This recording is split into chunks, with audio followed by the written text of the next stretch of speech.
Hello दोस्तों, मैं इसके गौतम आपके अपने YouTube चैनल सक्सेस मंत्र क्लासेस में एक बार फिर आपका स्वागत करता हूं। फ्रेंड्स, हिंदी व्याकरण का सीरीज हमारा एक चालू किया गया है, जिस सीरीज का नाम है एकलव्य सीरीज। जी हाँ, जिस सीरीज का नाम है एकलव्य सीरीज। एकलव्य सीरीज के आज तीसरे पार्ट में हम लोग देखेंगे 45 क्वेश्चन देखेंगे। ये आपके आगामी परीक्षा SSC GD, UPSI, UPTT और अदर्स एग्जाम जैसे कि उत्तर प्रदेश पुलिस, लेखपाल, ठीक है, में आपको काफी हेल्पफुल साबित होगा। ठीक है, तो प्लीज हमारे वीडियो को आप लोग देखना ना भूलें।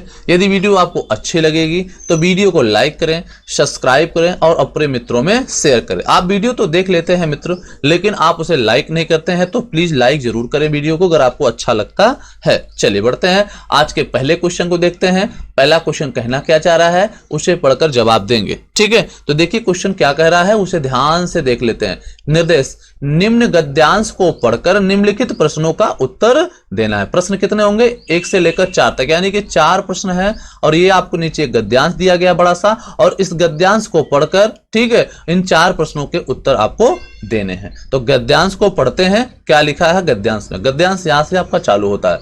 लिखा, कोई भी समाज शून्य में जीवित नहीं रख सकता। उसने अपने लोगों, अपने पशुओं, अपनी जमीन, अपने पेड़ पौधों, अपने कुएं, अपने तालाबों, अपने खेतों के लिए कोई ना कोई ऐसी व्यवस्था बनानी पड़ती है जो समय सिद्ध और स्वयं सिद्ध हो।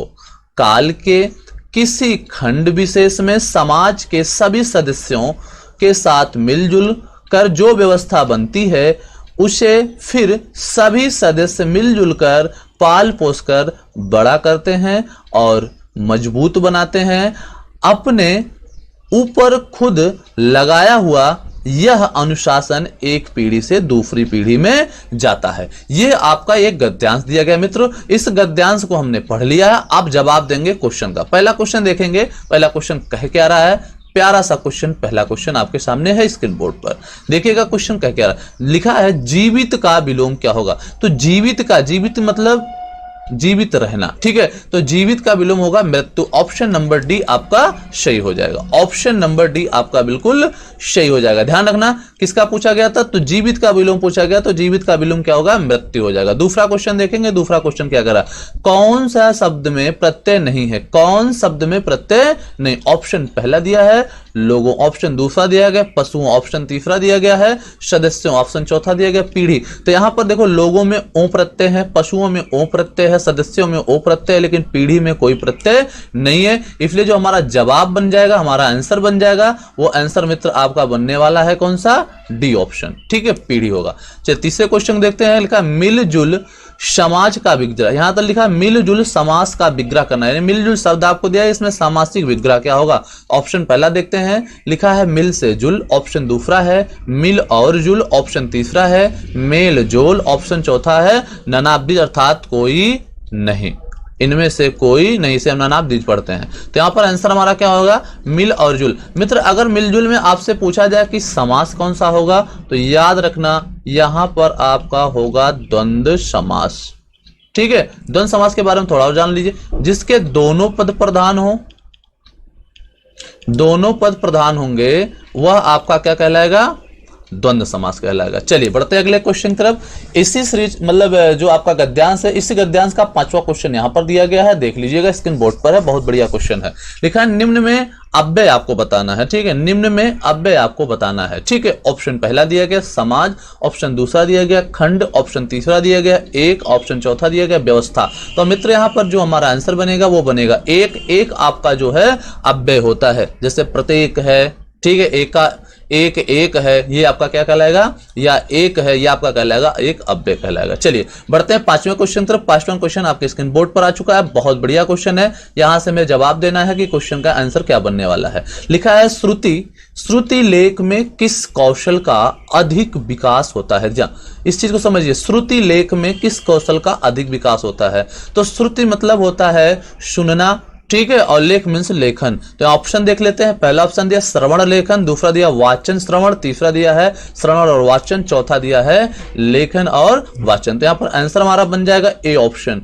यानी कि श्रवण और लेखन आपका बिल्कुल रिजल्ट सही होगा, क्योंकि श्रुत मीन्स होता है सुनना अर्थात श्रवण, और लेख मीन्स होता है लेखन, यानी सुनेंगे और लिखेंगे तो किस कौशल का विकास होगा, आपको याद होना चाहिए श्रवण और लेखन का। ठीक है, चलिए बढ़ते अगले क्वेश्चन तरफ। अगला क्वेश्चन आपके लिए आपके स्क्रीन बोर्ड पर है, बहुत बेहतरीन क्वेश्चन में से एक क्वेश्चन है। लिखला कौन अशुद्ध वर्तनी का कारण नहीं है? कौन अशुद्ध वर्तनी का कारण नहीं है? ऑप्शन पहला है लेखन की असावधानी, ऑप्शन दूसरा है जलवायु, ऑप्शन तीसरा है अशुद्ध उच्चारण, ऑप्शन चौथा है व्याकरण का ज्ञान। एक बात बताइएगा, कम ज्ञान, तो यहां पर जलवायु का क्या अर्थ है? जलवायु से कोई मतलब ही नहीं, इसमें बोला कि अशुद्ध वर्तनी का कारण क्या है, तो अशुद्ध वर्तनी का कारण यह होगा, कहा कि कारण नहीं है, मतलब जो आपका वर्तनी गलत होता है उसका कारण कौन सा इसमें नहीं है, तो आपका ऑप्शन कौन सा सही हो जाएगा भैया? जलवायु। देखिए लेखनी की आसानी, अगर अच्छे से लिखेंगे नहीं तभी वर्तनी की अशुद्धि में आ जाएगा, अशुद्ध उच्चारण नहीं बोलेंगे तो अच्छे से लिख नहीं पाएंगे, व्याकरण का ज्ञान अगर आपको कम होगा, अच्छे से नहीं होगा, तब भी आप शुद्ध वर्तनी नहीं कर सकते। तो शुद्ध वर्तनी का कारण कौन सा इसमें नहीं है, अर्थात जलवायु नहीं। ऑप्शन नंबर बी बिल्कुल करेक्ट आंसर होगा। चलिए बढ़ते अगले क्वेश्चन तरफ। और अगला क्वेश्चन आपके स्क्रीन बोर्ड पर आ चुका है, 7वां क्वेश्चन, बहुत प्यारा सा क्वेश्चन, बहुत अच्छा सा क्वेश्चन है। ठीक है, लिखा है कि अच्छी परीक्षा में आवश्यक है। अब अच्छी परीक्षा के लिए क्या क्या चीजें आवश्यक है, ऑप्शन आपके 4 दिए गए हैं, उसमें क्या आवश्यक है, महत्वपूर्ण है, वो आपको बताना है। ऑप्शन पहला दिया गया विश्वसनीयता, ऑप्शन दूसरा दिया गया वस्तुनिष्ठता, ऑप्शन तीसरा दिया गया आपका विभेदीकरण, और आपको चौथा दिया गया इनमें से सभी। एक बात बता दें कि अच्छी परीक्षा के लिए, ठीक है, ये सारे तथ्य आवश्यक होते हैं, सारे तथ्य आपके आवश्यक होते हैं। सारे तथ्य कौन कौन से आवश्यक हैं उसे थोड़ा सा समझ लीजिए, सारे तथ्य कौन कौन से आवश्यक हैं उसे थोड़ा सा आप समझ लीजिए। ठीक है, तो देखिएगा क्या है सब तत्व आपके सारे। यहां पर पहला जो दिया गया है आपको विश्वसनीयता, तो विश्वसनीयता तो बिल्कुल आपकी अच्छी परीक्षा के लिए आवश्यक होता है, किसी भी चीज पर विश्वास रखना या लिखने के लेखनी पर अपने विश्वास रखना। वस्तुनिष्ठता यानी प्रश्न की वस्तुनिष्ठता से हम जैसे बहुविकल्पी क्वेश्चनों को करते हैं, वो भी आपकी अच्छी परीक्षा का एक जो है आवश्यक तत्व है। विभेदीकरण, ठीक है, विभेदीकरण अलगाव को जो है परीक्षा में देखने को आपको जो मिलेगा वो भी आपका क्या कहलाएगा, विभेदीकरण जो होगा वो अच्छी परीक्षा के लिए बिल्कुल आवश्यक है। अर्थात इसमें से सभी आंसर आपके सही हैं। आंसर हमारा जो बनने वाला है वो ऑप्शन बनेगा डी। कौन सा बनेगा? ऑप्शन बनेगा आपका डी, बिल्कुल सही आंसर बन जाएगा। चलिए बढ़ते हैं अगले क्वेश्चन तरफ। अगला क्वेश्चन हमारा 8वां क्वेश्चन, बेहतरीन क्वेश्चन है 8वां क्वेश्चन। मूल्यांकन उपयोगी होगी, मूल्यांकन उपयोगी होगी। ऑप्शन पहला दिया गया विद्यार्थी की प्रगति जानने में, दूसरा ऑप्शन विद्यार्थी की कक्षा उपस्थिति जानने में, विद्यार्थी के आचरण जानने में, इनमें से सभी। मूल्यांकन उपयोगी है, बहुत बढ़िया क्वेश्चन है, जल्दी से इसका हमें जवाब आप लोग दीजिएगा कमेंट में। ठीक है, जल्दी से इसका जवाब कमेंट में दीजिएगा। मूल्यांकन उपयोगी होता है विद्यार्थी की प्रगति जानने में, विद्यार्थी की प्रगति जानने में। मूल्यांकन का मतलब क्या है कि उसके मूल्यों का अंकन करना। ठीक है, मूल्यांकन एक बहुत बड़ा शब्द है, छोटा सा कहने में लगता है, लेकिन मूल्यांकन का आशय बहुत है। ठीक है, उसके पूरे एक्टिविटीज को वो देखता है और उसका जो विषय है जिस पर वो पढ़ रहा है, जो परीक्षा दे रहा है जिस चीज का, उस विषय पर भी कमांड होता है, उसकी लेखनी पे भी देखा जाता है। ठीक है, उसकी जो लिखने की शैली है उस शैली पे भी ये डिपेंड करता है। अर्थात विद्यार्थी की प्रगति को जानने के लिए मूल्यांकन ही किया जाता है। ठीक है, ऑप्शन नंबर ए बिल्कुल सही है, बाकी आंसर आपके गलत हैं। चलिए बढ़ते अगले क्वेश्चन तरफ। अगला क्वेश्चन देखेंगे, बढ़िया क्वेश्चन है, 9वां क्वेश्चन। क्या रहा है, यदि कोई विद्यार्थी अशुद्ध लिखता है तो आप क्या उपचार करेंगे? एक बात बताइए, यदि कोई विद्यार्थी अशुद्ध लिखता है तो आप क्या उपचार करेंगे? इस चीज को समझने की आपको आवश्यकता है। ठीक, मतलब वो गलत लिख रहा है तो आप कौन सा नियम या कानून उसको बताएं जिससे उसकी गलती सुधर जाए। ऑप्शन पहला है निदानात्मक परीक्षण, ऑप्शन दूसरा है उपचारात्मक शिक्षण, ऑप्शन तीसरा है माँ बाप से शिकायत, और ऑप्शन चौथा है उसे दंड देंगे। तो दंड तो दिया ही नहीं जा सकता, पहले तो ये आंसर आपका गलत हो गया। माँ बाप से शिकायत भी इसका किया नहीं जा सकता, ये भी आपका गलत। 2 ऑप्शन में से आपको टिक करना है, निदानात्मक परीक्षण होगा या उपचारात्मक शिक्षण होगा। कोई, यदि फिर से क्वेश्चन पढ़िए, यदि कोई विद्यार्थी अशुद्ध लिखता है तो आप क्या उपचार करेंगे? उपचार करना है तो परीक्षण थोड़ी नहीं करना, ये भी गलत हो गया। ऑप्शन नंबर बी बिल्कुल सही है। ठीक है, उपचारात्मक शिक्षण का हम प्रयोग करेंगे जिसमें विद्यार्थी को लिखने की विधि को बताएंगे। तो ऑप्शन नंबर बी आपका बिल्कुल करेक्ट आंसर है। बढ़ेंगे अगले क्वेश्चन की तरफ। अगला क्वेश्चन देखिए, 10वां क्वेश्चन क्या कह रहा है आपसे मेरा मित्र राकेश बहुत अच्छा चित्रकार है, इस वाक्य में विधेय बताना है। इस वाक्य में विधेय बताना है। ठीक है, आप पहले समझ ले विधेय होता क्या है। इस चीज को आपको समझने की आवश्यकता है, विधेय होता क्या है। तो विधेय पढ़ने से पहले मैं मित्र आपको थोड़ा सा बताना चाहूंगा वाक्य के बारे में। वाक्य के बारे में बताना चाहूंगा। वाक्य के दो अंग होते हैं, वाक्य के अंग।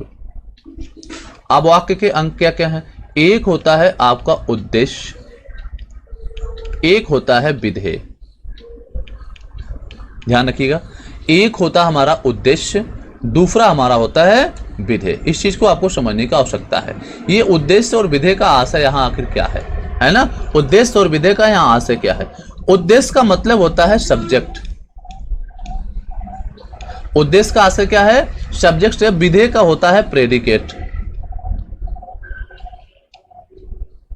प्रेडिकेट होता है। इस चीज को आप आराम से समझिए, इस चीज को आप आराम से समझिए। मैंने क्या किया, वाक्य के कितने भेद होते हैं तो आपको बताना, दो भेद होते हैं। एक हमारा उद्देश्य होगा, दूसरा विधेय होगा। उद्देश्य का कार्य क्या होगा? ठीक है, उद्देश्य क्या होगा और विधेय का क्या कार्य होगा, समझिएगा इस बात को। यहां पर लिखा है मेरा मित्र राकेश बहुत अच्छा चित्रकार है। तो मेरा मित्र राकेश क्या है?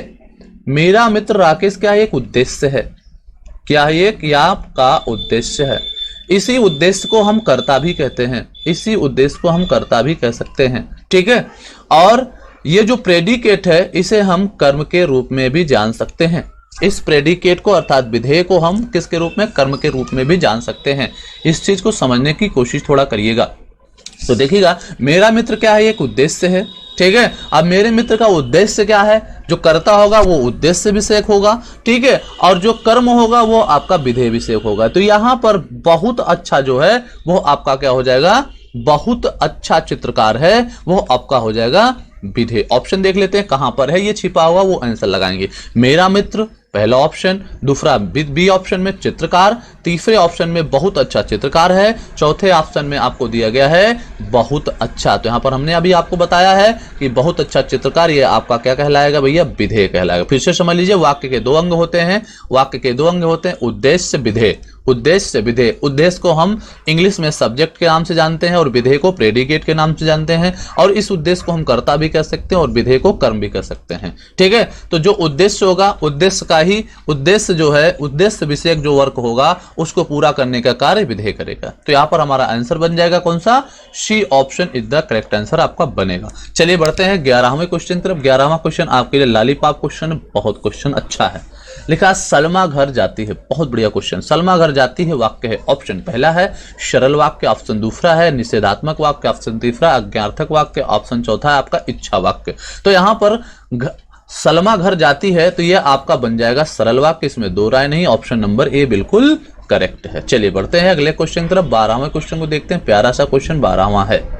ठीक है, यह क्वेश्चन आपके एग्जाम में पूछा जा चुका है और आप आने वाले एग्जाम के लिए काफी हेल्पफुल और इंपॉर्टेंट होने वाला है।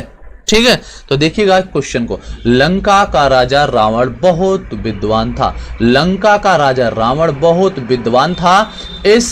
इस वाक्य में रेखांकित अंश क्या है? जो ये आपको रेखांकित अंक यहां से यहां तक दिया गया है, ठीक है, ये है क्या आखिर? तो ऑप्शन पहला पढ़ लेते हैं। लिखा है विशेषण पदबंध, ऑप्शन दूसरा देख लेते हैं क्रिया विशेषण पदबंध, ऑप्शन तीसरा संज्ञा पदबंध, ऑप्शन चौथा सर्वनाम।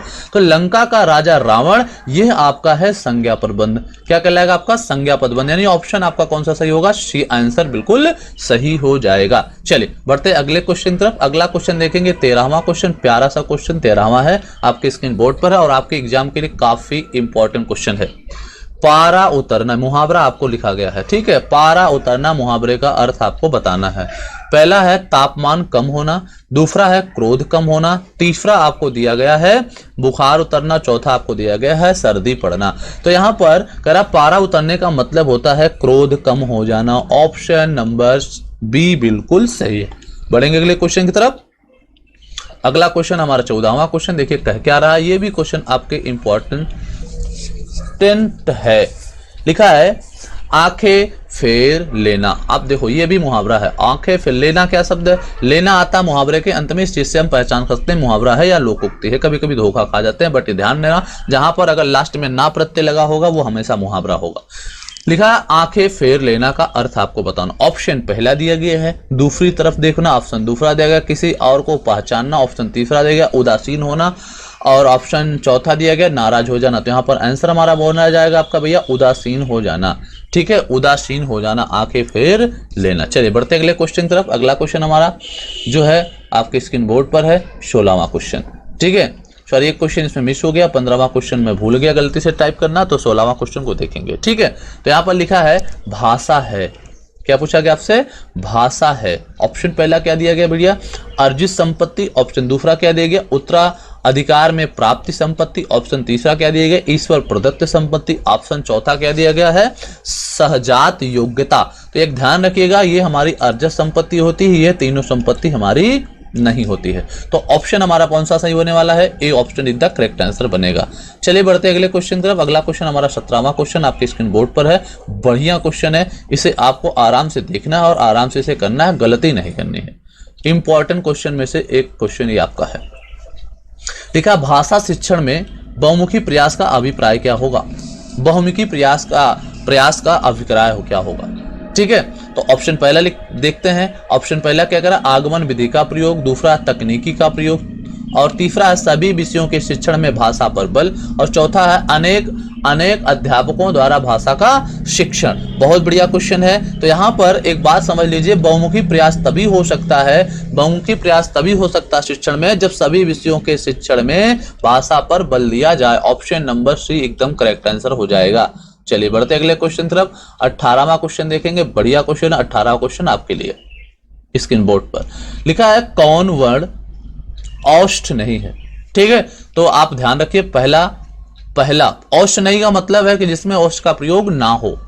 ऑप्शन पहला उ, दूसरा ऑप्शन है वा, तीसरा ऑप्शन है बड़ा उ, और चौथा ऑप्शन है बड़ा आ। तो यहाँ पर ध्यान रखिएगा बेटा, इसमें भी होता है, इसमें भी होता है, इसमें भी होता है, लेकिन बड़ा आ में नहीं होता है। बड़ा का उच्चारण कहाँ से होता है? ध्यान रखिएगा, ये होता है आपका कंठ से। कहाँ से होता है? कंठ से। तो ऑप्शन नंबर करेक्ट होगा आपका डी, बिल्कुल सही होगा। चलिए बढ़ते हैं 19वें क्वेश्चन तरफ। 19वां क्वेश्चन देखते हैं। बहुत बढ़िया क्वेश्चन है। आपसे पूछा गया अल्पप्राण ध्वनियों का समूह कौन है? अल्पप्राण पूछा। अब अल्पप्राण होता है, महाप्राण होता है। अल्प मीन्स होता है कम वायु, ध्यान रखना। प्राण मीन्स होता है वायु। जिन वर्णों का उच्चारण करते समय हमारे फेफड़े से वायु कम मात्रा में निकलता है वह आपका अल्पप्राण कहलाता है। अगर महाप्राण यहां पर आपसे पूछा जाता, क्या पूछा जाता? महाप्राण। ध्यान रखना, महाप्राण की पहले परिभाषा समझ लीजिए। महा मीन्स होता है ज्यादा या अधिक, ज्यादा या अधिक, और प्लस प्राण का मतलब होता है वायु।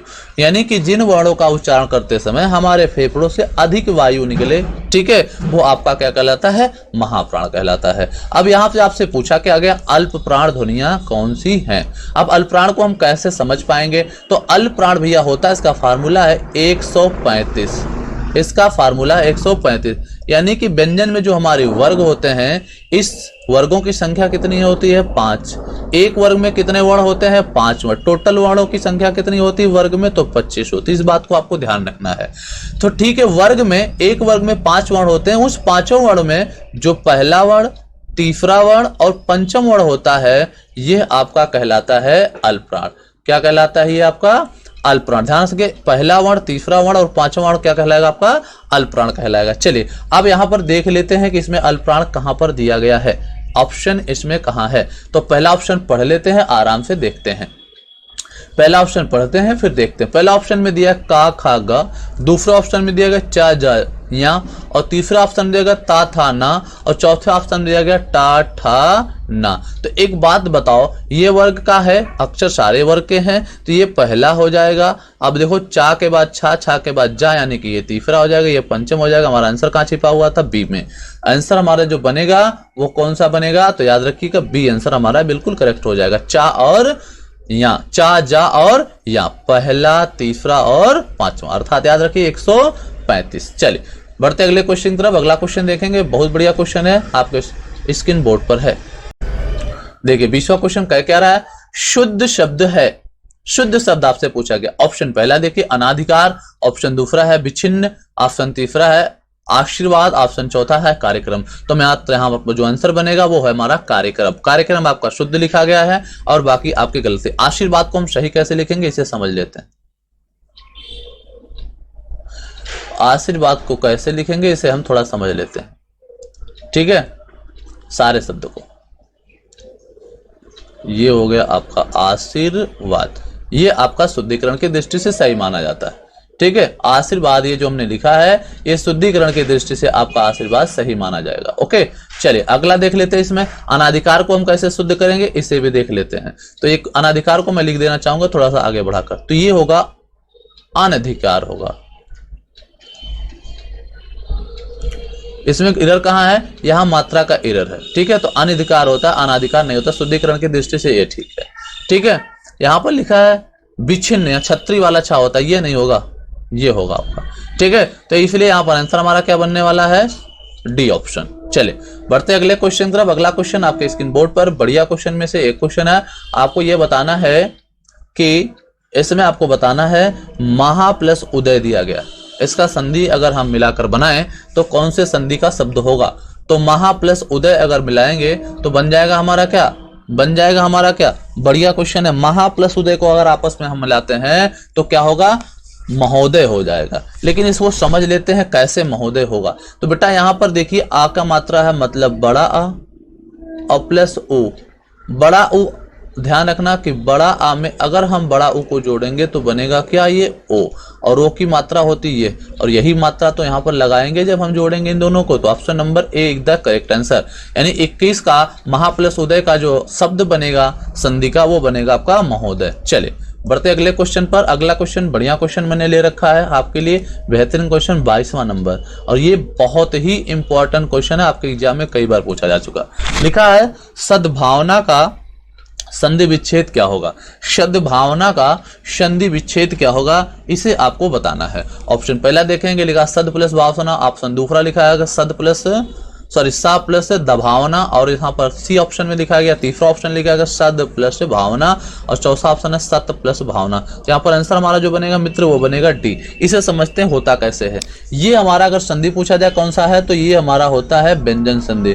अगर आपसे पूछे कौन सी संधि है तो आपको बताना है ये हमारी संधि है व्यंजन संधि, ठीक है। इसका रूल होता है कि इस दा का परिवर्तन ता में हो जाना, दा का परिवर्तन ता में हो जाना। इसलिए जब दा का परिवर्तन ता में हो जाएगा तो ये बन जाएगा सत और प्लस हो जाएगा भावना। हमारा आंसर कौन सा बनेगा, डी। करेक्ट आंसर क्या बन जाएगा, इसको याद रखिए। करेक्ट आंसर हमारा जो बनेगा वो बन जाएगा आपका कौन सा, डी ऑप्शन। बिल्कुल डी आपका सही है।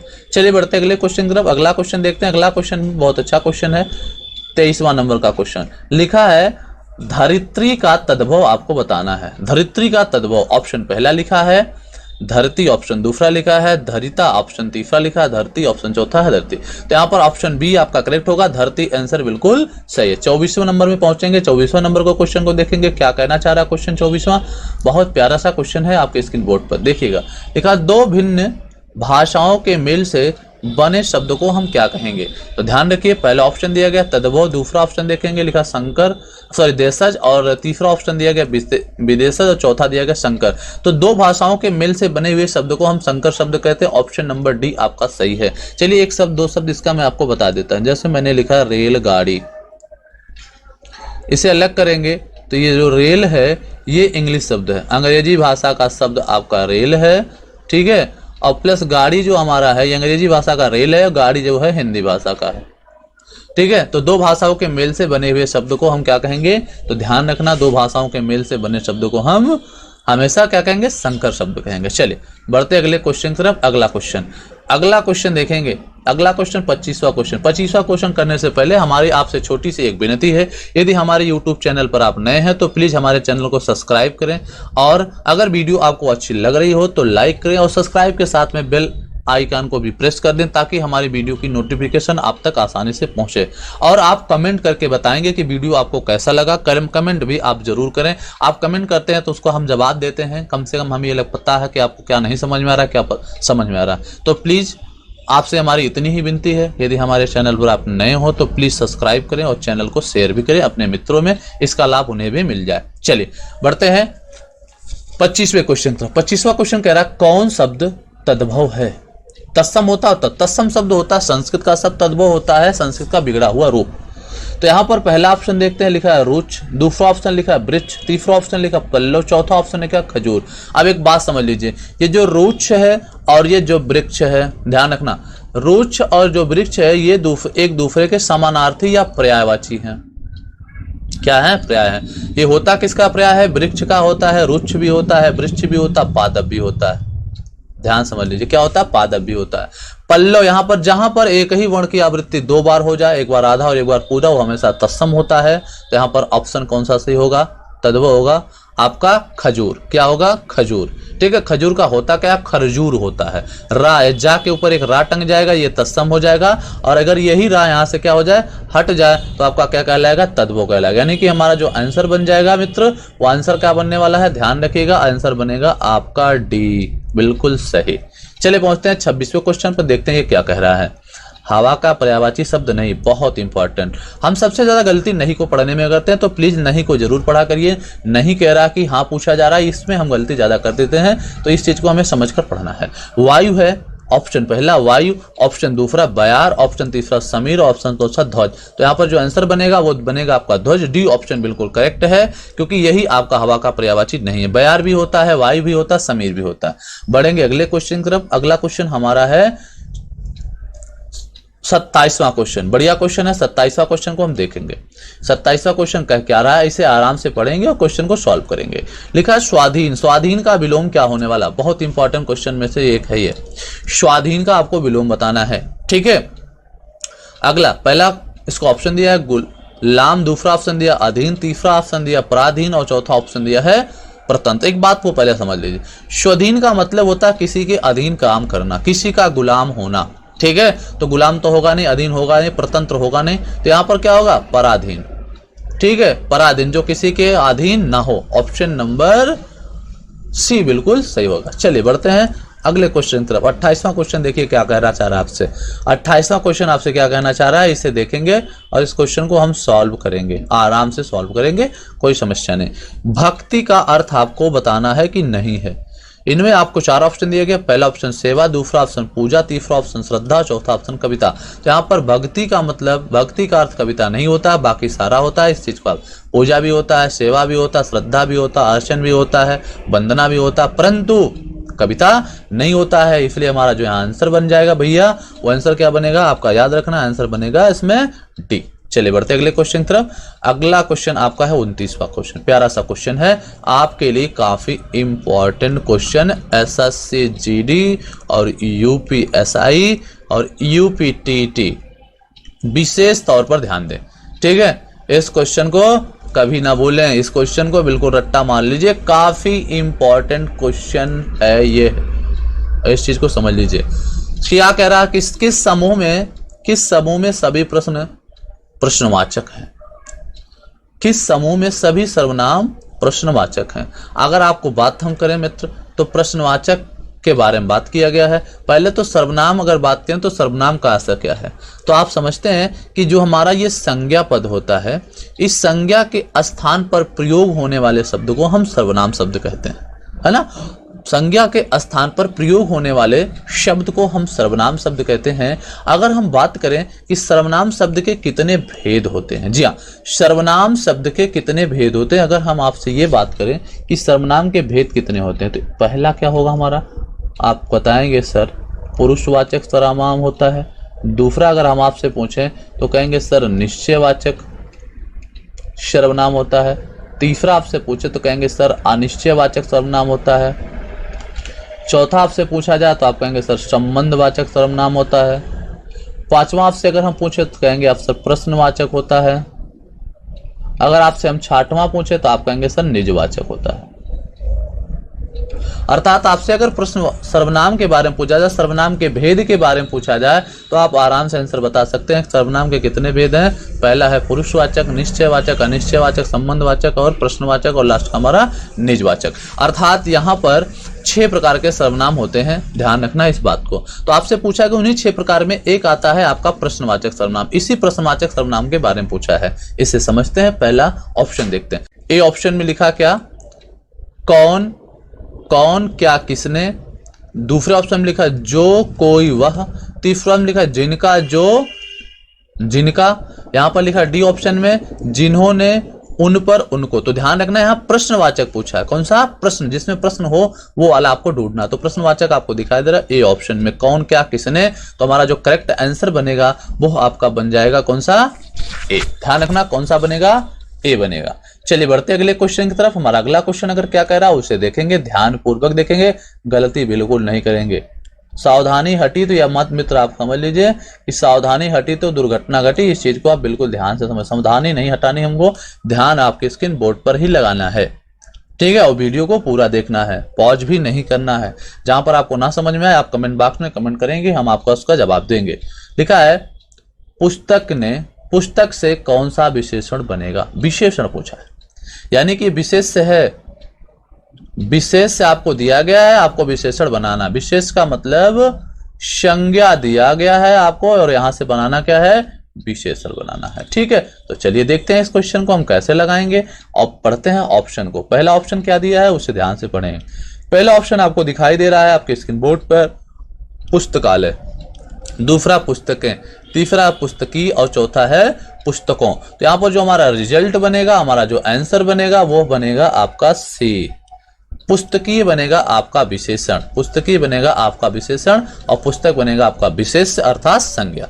अगले प्रश्न बढ़ेंगे। अगला प्रश्न हमारा जो है 31वां प्रश्न, देखिए ये क्या कह रहा है आपसे, कह रहा है वाक्य में प्रयुक्त शब्द को क्या कहते हैं। वाक्य में जो प्रयुक्त शब्द होता है उसको हम क्या कहते हैं। ऑप्शन पहला है लिपि कहेंगे, कि पद कहेंगे, कि शब्दांश कहेंगे, कि भाषा कहेंगे, ठीक है। तो यहाँ याद रखिए इसे हम बोलते हैं पद। वाक्य में प्रयुक्त जो शब्द होते हैं उनको हम पद बोलते हैं। ऑप्शन नंबर बी बिल्कुल सही है। बढ़ेंगे अगले क्वेश्चन पर। अगला क्वेश्चन हमारा है 32वां क्वेश्चन, बहुत प्यारा सा क्वेश्चन है, काफी इंपॉर्टेंट क्वेश्चन है। लिखा डाट बोलो कोई सुन लेगा, वाक्य में रिक्त स्थान को भरना। ये जो आपको खाली स्थान दिखा रहा है यहाँ पर भरना है। क्या है, जोर से, गाकर, चीख कर या धीरे से। तो कहते हैं धीरे से बोलो कोई सुन लेगा, तो ऑप्शन डी बिल्कुल करेक्ट है, ठीक है। ऑप्शन डी बिल्कुल करेक्ट है। यहां पर देखेंगे अगर हम बात करें निचले वाले क्वेश्चन में, यानी 33वें क्वेश्चन के बारे में अगर हम बात करें आपसे, तो मित्र 33वां क्वेश्चन आपके स्क्रीन बोर्ड पर है, हम यहां नंबर कर देते हैं। 33वां क्वेश्चन कहना क्या चाह रहा है, 33वां क्वेश्चन इसे देखेंगे। वाक्य में पदों का क्रम निर्धारित आपको करना है, ठीक है। पदों का निर्धारित क्रम कैसे बनाया जाता है या किस तरह से पदों का जो क्रम होता है उसे निर्धारित कैसे करते हैं। ऑप्शन पहला दिया गया पद क्रम से, दूसरा भाषा से, तीसरा छंद से, चौथा अलंकार से। तो यहाँ पर आंसर हमारा बनेगा पद क्रम से। ऑप्शन नंबर ए बिल्कुल सही है। चलिए बढ़ते अगले क्वेश्चन तरफ। अगला क्वेश्चन यहाँ पर देखेंगे। अगला क्वेश्चन क्या है, तो अगला क्वेश्चन देखेंगे। अगला क्वेश्चन यहाँ 34 लिखाना चाहिए था, यहाँ 33 लिखा गया है गलती से, ठीक है। तो ये 34वां क्वेश्चन आपका ध्यान रखने का, ठीक है। तो यहाँ पर क्या कह रहा है कि मेरा घर इसी शहर में है, मेरा घर इसी शहर में कौन सा विशेषण है, ठीक है। मेरा घर इसी शहर में है, कौन सा विशेषण है। ऑप्शन पहला दिया गुणवाचक विशेषण, दूसरा सार्वनामिक विशेषण, तीसरा संख्यावाचक विशेषण, चौथा परिमाणवाचक विशेषण। अब एक बात यहां ध्यान से समझ लीजिए कि यहां पर दिया गया ये शब्द घर आपका क्या है, संज्ञा। घर शब्द आपका क्या है, संज्ञा शब्द। और संज्ञा के पहले यदि कोई भी आपका सर्वनाम आता है, तो संज्ञा के पहले यदि कोई भी सर्वनाम आएगा तो इसे आप ध्यान से समझ लीजिए। संज्ञा के पहले कोई भी यदि सर्वनाम आता है वो आपका सार्वनामिक विशेषण हो जाता है। अर्थात यहाँ पर जो आंसर बनेगा वो आपका बनेगा option number B. Option number B the correct answer होगा। यानी संज्ञा से पहले अगर किसी भी सर्वनाम का हम प्रयोग करेंगे तो वो आपका सार्वनामिक विशेषण कहलाएगा। चलिए बढ़ते हैं अगले क्वेश्चन की तरफ बढ़ेंगे। अगला क्वेश्चन देखेंगे। यहाँ पर 35वां लिखना चाहिए था, 34 लिखा गया है, 35 बना देता हूं मैं इसको। 35वां देखेंगे। 35 क्या कह रहा है, पिता ने समझाया कि सदा सत्य बोलना चाहिए। यह वाक्य का उदाहरण है, ठीक है। अब किस वाक्य का उदाहरण है इसे समझने की आपको आवश्यकता है, ठीक है। अब यहाँ पर एक बात को देखिएगा ध्यान से। मैंने आपको बताया था, अभी पिछले वाली वीडियो मैंने बताया था आपको, मिश्र वाक्य के बारे में बताया था बेटा, मिश्र वाक्य के बारे में बताया था, संयुक्त वाक्य के बारे में बताया था, सरल वाक्य के बारे में बताया था, ठीक है। और इच्छा के बारे में थोड़ा सा जिक्र मैंने किया था और आज्ञा के बारे में भी जिक्र किया था। अब यहाँ पर चारों ऑप्शन आपके पास हैं। यहाँ पर की शब्द जरा देखिए ध्यान से। पिता ने समझाया कि सदा सत्य बोलना चाहिए, तो आजा, की आजा और एक शब्द एक वाक्य दूसरे वाक्य पर यदि डिपेंड होता है तो वहां पर हमेशा मिश्र वाक्य होता है, अर्थात हमारा जो सही आंसर बनेगा वो बनेगा सी। चलिए बढ़ते अगले क्वेश्चन तरफ। अगला क्वेश्चन हम देखेंगे तो अगला क्वेश्चन हमारा देखिए आपके स्क्रीन बोर्ड पर है, इसे ध्यान से पढ़ेंगे और इस क्वेश्चन को हम सॉल्व भी करेंगे। ठीक है, देखिए क्वेश्चन क्या कर रहा है। अब ये क्वेश्चन आपका 35वां नहीं मित्र, एक बढ़ा लीजिएगा, इसका होगा ये 36। और यहाँ पर अगर हम बात करें इस क्वेश्चन का मामला क्या है तो ये क्वेश्चन हमारा होगा 37। ठीक है, चलिए देखिए क्या कह रहा है। रसों को उदित और उद्दीप्त करने वाला सामग्री क्या, जो रस होता है उसको उद्दीप्त सामग्री या उदित करने वाला सामग्री क्या कहलाता है। मतलब कि रस जो है हमारे हैं उनको निकालता कौन है, कहां से रस निकलने का प्रयास होता है। तो यहाँ विभावना दिया गया, ऑप्शन दूसरा अनुभव दिया गया, तीसरा अस्थायी भाव, ऑप्शन चौथा है संचारी भाव। तो ये अस्थायी भाव होगा आपका आंसर। यहाँ पर क्या होगा, अस्थायी भाव। अस्थायी भाव मतलब रसों के जो अस्थायी भाव है वो हमारे कहाँ है, शरीर के अंदर है, अर्थात हमारे हृदय में पहले से ही विद्यमान है। और जैसी हमारे सामने दशाएं होती हैं, जैसी आकृति विकृति चीजें हमारे सामने आती हैं दिखती हैं, वैसा रस अपने आप फूट फूट के हमारे अंदर से निकलने लगता है। ठीक है, तो इसके बाद देखेंगे हम 37वें क्वेश्चन, यानी कि इसका रिजल्ट होगा 36 नंबर का। फिर से थोड़ा आपको बता देना चाहूंगा, 36 का जो आंसर बनेगा वो क्या बनने वाला है, तो ध्यान रखिए इसका आंसर बनेगा सी। इसका आंसर बनेगा आपका सी, अस्थायी भाव। ठीक, चलिए 37 नंबर को देखेंगे। 37 नंबर आपसे कहना क्या चाह रहा है उसे देखेंगे आराम से। जो आकाश में विचरण करता हो उसे के लिए एक शब्द आपको बनाना है। तो पहला ऑप्शन दिया गया आपको रजनीचर, दूसरा ऑप्शन दिया गया निशाचर, तीसरा ऑप्शन दिया गया खच्चर और सबसे आगे खच्चर। तो खेचर होता है जो रात आकाश में चलता है, निशाचर जो होता है जो रात में चलता है, तो ये तो गलत है। रजनीचर भी रात में चलता है, खच्चर आप जानते हैं गधे को बोला जाता है। बेटा खेचर जो होता है आकाश में विचरण करने वाला या आकाश में चलने वाले को हम खेचर कहते हैं। अर्थात हमारा जो आंसर बन जाएगा वो आंसर आपका बनेगा कौन सा, डी। ध्यान रखने आंसर का बनने वाला है डी। चलिए बढ़ते अगले क्वेश्चन तरफ। अगला क्वेश्चन देखेंगे हम, यहाँ पर भी वही कमी है। ठीक है, इसमें जो है थोड़ा सा एरर हो गया है नंबरिंग को करने में। ठीक है, इसके लिए मैं माफी चाहूंगा, नंबरिंग में कर देता हूं आराम से। ठीक है, तो ये हमारा क्वेश्चन बनेगा कौन सा, ध्यान रखना। यहाँ पर अभी पिछला क्वेश्चन हमने देखा था, क्वेश्चन नंबर 37 था, ये क्वेश्चन नंबर आपका होने वाला बेटा 38 और 39। ये होगा 38 और ये होगा हमारा 39। ठीक है, चलिए इससे देखते हैं 38 क्वेश्चन कह क्या रहा है। लिखा है कृतज्ञ। कृतज्ञ किसका संक्षेपीकरण है। ऑप्शन पहला है उपचार करने वाला, ऑप्शन दूसरा उपचार कराने वाला, ऑप्शन तीसरा किए हुए उपचार को ना मानने वाला, और चौथा ऑप्शन दिया गया किए हुए उपचार को मानने वाला। किए हुए उपचार को मानने वाला। तो ध्यान रखिएगा इसका जो आंसर बनेगा वो बनेगा आपका बेटा कौन सा, डी। आंसर कौन सा बन जाएगा आपका, डी। यहाँ पर किए हुए उपचार को मानने वाले को हम कृतज्ञ कहते हैं। किए हुए उपचार को मानने वाले को हम क्या कहते हैं, कृतज्ञ कहते हैं। इस चीज को आप ध्यान से समझ लीजिए, किए हुए उपचार को मानने वाले को हम क्या कहते हैं, कृतज्ञ कहते हैं। ऑप्शन नंबर आपका क्या सही होगा, ऑप्शन नंबर डी इसका करेक्ट आंसर बन जाएगा। चलिए बढ़ते हैं अगले क्वेश्चन की तरफ। अगला क्वेश्चन हमारा देखिए क्या कहना चाह रहा है। आपके स्क्रीन बोर्ड पर अगला क्वेश्चन भी मेंशन है। देखिए 39वां नंबर का क्वेश्चन कह क्या रहा है, उसे ध्यान से समझेंगे, ध्यान से पढ़ेंगे। शुद्ध वर्तनी का आपको चयन करना है। शुद्ध वर्तनी का आपको चयन करना है। शुद्ध वर्तनी में देखिए दिखा क्या गया है, पहला ऑप्शन लिखा है श्रृंगार। पहला ऑप्शन लिखा क्या बेटा, श्रृंगार। और दूसरा ऑप्शन अगर हम देखें तो पहला ऑप्शन दिया गया आपको क्या, श्रृंगार। ठीक है, पहला ऑप्शन दिया गया आपका श्रृंगार, दूसरा ऑप्शन दिया गया श्रृंगार, तीसरा ऑप्शन भी दिया गया श्रृंगार और चौथा ऑप्शन भी दिया गया श्रृंगार। लेकिन इसमें शुद्ध वर्तनी की दृष्टि से अगर हम देखें तो शुद्ध वर्तनी की दृष्टि से जो श्रृंगार है वो आपका ऑप्शन नंबर ए में है। Option number is the correct answer आपका हो गया। ठीक है, श्रृंगार जो आपका लिखा गया है ये शब्द बिल्कुल आपका सही है। ए ऑप्शन बिल्कुल सही होगा आपका, ए ऑप्शन बिल्कुल आपका सही। चलिए 40वें क्वेश्चन को देखते हैं। 40वां क्वेश्चन कह रहा है, काफी इंपॉर्टेंट क्वेश्चन हो जाने वाला क्योंकि यहाँ पर अलंकार दिया गया है। तो भैया यूपीएसआई वाले समझ लो, एक प्रश्न आपका सुनिश्चित कहीं नहीं गया है यूपीएसआई में। ठीक है, इसको कोई नहीं रोक सकता है। ठीक है, हो सकता है आपके बार एसएससी जीडी में भी ये प्रश्न पूछा जाए। ठीक है, चलिए देखते हैं क्वेश्चन को क्या कह रहा है ध्यान से। निम्नलिखित पंक्तियों में कौन सा अलंकार है। अब पढ़ते हैं पंक्ति क्या दिया गया है। लिखा है बालधि विशाल विकराल ज्वाल जाल मानव लंक लीलबय को काल रसना पसारी है। यहाँ पर एक आपको पंक्ति दिया गया है और इस पंक्ति को पढ़ने के बाद यहाँ पर एक हम निष्कर्ष पर पहुंचे। पहले अच्छा ऑप्शन देख लेते हैं। पहला ऑप्शन है उपमा और रूपक, दूसरा है यमक और श्लेष, तीसरा है उत्प्रेक्षा और अनुप्रास और चौथा आपका अनुप्रास और यमक। अब एक बात समझ में आई, यहाँ पर मानो दिख गया तो एक बात समझ लो, आधे ही से समझ लो। मनु मानो जन जानो, मन मानो जन जानो, जनहु मनहु कहीं पर आपको दिखाई दे तो एक बात समझ लो, वहां पर हमेशा कौन सा अलंकार होने वाला है? उत्प्रेक्षा अलंकार। कौन सा? उत्प्रेक्षा अलंकार। तो एक बात बता दो, उत्प्रेक्षा किसमें दिख रहा है? तो कहोगे सर ऑप्शन नंबर सी में हमारा उत्प्रेक्षा दिखाई दे रहा है। अब अनुप्रास भी दिखाई दे रहा है, सर अनुप्रास कैसे होगा? ये तो हो गया कि उत्प्रेक्षा होगा, कंफर्म हो गया, लेकिन अनुप्रास कैसे होगा? तो बेटा अनुप्रास कहता है कि वर्णों की आवृत्ति यदि होगी तो अनुप्रास अलंकार हो जाएगा। वर्णों की आवृत्ति होगी तो मित्र कौन सा हो जाएगा? अनुप्रास अलंकार हो जाएगा। इस बात को समझिए। यहां पर देखिए बा की आवृत्ति हो रही बार बार, बा 3 बार हो गया, ठीक है। और यहां पर देखिएगा ला की आवृत्ति 2 बार हो गया, 3 बार हो गया, 4 बार हो गया, ठीक है। यहां पर देखिए ला की आवृत्ति अगर देखें तो यहां पर भी एक, का की आवृत्ति अगर देखें तो हम यहां पर भी दिखाई दे रहा, यहां भी दिखाई दे रहा। अर्थात वर्णों की आवृत्ति की वजह से अनुप्रास और यहां पर जन जानो मनमानो की वजह से उत्प्रेक्षा अलंकार हो जाएगा। यानी कि हमारा जो रिजल्ट होगा बिल्कुल सही आंसर होगा आपका सी। बहुत बढ़िया क्वेश्चन था।